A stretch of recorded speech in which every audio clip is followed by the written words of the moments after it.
Eyebrow केल्यानंतर जळजळ होत असते. मग ती जळजळ कमी करण्यासाठी किंवा काही जणांना बारीक पुरळ येत असते. मग ती पुरळ न येणे याच्यासाठी आपल्याला काय करता येईल? तर आपल्याला आयब्रो केल्यानंतर डोळ्यांचा मसाज करावा लागतो. जर मसाज व्यवस्थित केला आणि प्रेशर पॉइंट व्यवस्थित दाबले, तर आयब्रो केल्यानंतर जो होणारा त्रास आहे, तो अगदी, अगदी म्हणजे अगदीच कमी होतो. कारण जेव्हा प्रेशर पॉइंट आपण दाबले जातो, तेव्हा ते प्रेशर पॉइंट दाबल्यामुळे आपल्या डोळ्यांना, आयब्रोला खूप रिलॅक्स वाटतं आणि तेच मी आज तुम्हाला दाखवणार आहे, की आयब्रो केल्यानंतर आपल्याला जेव्हा जळजळ होते, ती जळजळ कमी करण्यासाठी आपल्याला डोळ्यांचा मसाज कसा करायचा आहे, तेच मी तुम्हाला ह्या व्हिडिओमध्ये शेवटपर्यंत दाखवणार आहे. जर तुम्हाला व्हिडिओ आवडला असेल, तर व्हिडिओला लाईक करा, चॅनलला सबस्क्राईब करा, बेल आयकॉनला क्लिक करायला विसरू नका. कारण अशाच प्रकारची माहिती मी तुमच्यासाठी नेहमी घेऊन येत असते. बघा जसं व्हिडिओमध्ये दाखवलं आहे, आयब्रोचे जे प्रेशर पॉइंट आहे तेही आपल्याला दाबायचे आहेत आणि आयब्रोचा, डोळ्यांचा प्रॉपर मसाजही करायचा आहे. उन्हाळ्यात जेव्हा आपण आयब्रोज करतो त्यावेळेस आयब्रो केल्यानंतर डोळ्यांना खूप जळजळ होते, डोळ्यातून पाणी येतं, खूप त्रास होतो. मग हा त्रास कमी करण्यासाठीच आपल्याला हा मसाज करायचा असतो. जे प्रेशर पॉइंट आहेत ते दाबायचे असतात. व्हिडिओमध्ये बघून तुमच्या लक्षात येईलच की प्रेशर पॉइंट कसे दाबले जात आहेत.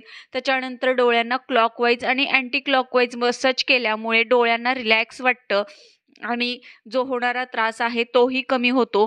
आयब्रो केल्यानंतर काही जणांना पुरळ येते. जर सेन्सिटिव्ह स्किन असेल तर डोळ्यांजवळ किंवा डोळ्यांच्या वरच्या, आयब्रोच्या वरच्या बाजूला बघा बारीक पुरळ येते. ती येऊ नये म्हणून त्यासाठी ही खूप छान अशी टेक्निक आहे.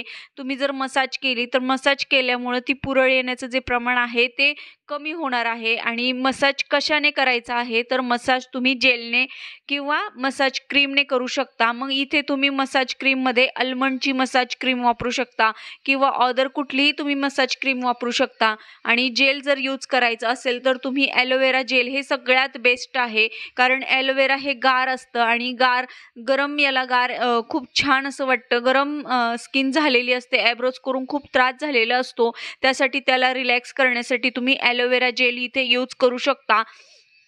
ॲलोवेरा जेल हे अँटीबॅक्टेरियल देखील आहे. जर काही इन्फेक्शन होणार असेल तर ते होत नाही. त्यासाठीच मी तुम्हाला सांगितले, जर पुरळ येत असेल तर तुम्ही ॲलोवेरा जेलने तुम्ही इथे मसाज करू शकता किंवा मसाज क्रीमने एखाद्या मसाज करू शकता. मग ती कुठलीही मसाजची क्रीम असू द्या, त्याने तुम्ही इथे मसाज करू शकता. त्यामुळे होणारा जो त्रास आहे तो कमी होणार आहे आणि डोळ्यांजवळ थोडंसं गार आपल्याला फील होणार आहे आणि गार फील झाल्यामुळे जो त्रास आहे तो आपल्याला कमी जाणवणार आहे. अशा पद्धतीने आपल्याला 3 वेळा मसाज करायचा आहे. प्रत्येक स्टेप ही 2-2, 3-3 वेळा आपल्याला घ्यायची आहे आणि जेवढी जास्त तुम्ही घेणार आहात तेवढा तुम्हाला डोळ्याला रिलॅक्स वाटणार आहे. आणि जेव्हा आपण डोळ्याजवळ मसाज करतो जेवढा जास्त वेळ मसाज करू तेवढं आपल्याला छान वाटतं. त्यामुळे आपल्याला इथे मसाज करण्यासाठी 5 ते 10 मिनिटं आपल्याला इथे मसाज करायचा आहे आणि 5 ते 10 मिनिटानंतर मसाज करून झाल्यानंतर ते ॲलोवेरा जेल असेल तर तुम्ही तसंच ठेवलं तरीही चालेल आणि मसाज क्रीम जर असेल तर तुम्ही ती पुसून टाकायची आहे.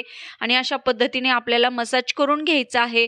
तुम्हाला आजचा हा व्हिडिओ आणि मी सांगितलेली माहिती कशी वाटली मला कमेंट बॉक्समध्ये नक्की कळवा आणि तुमच्या मैत्रिणींनाही शेअर करायला विसरू नका. बाय.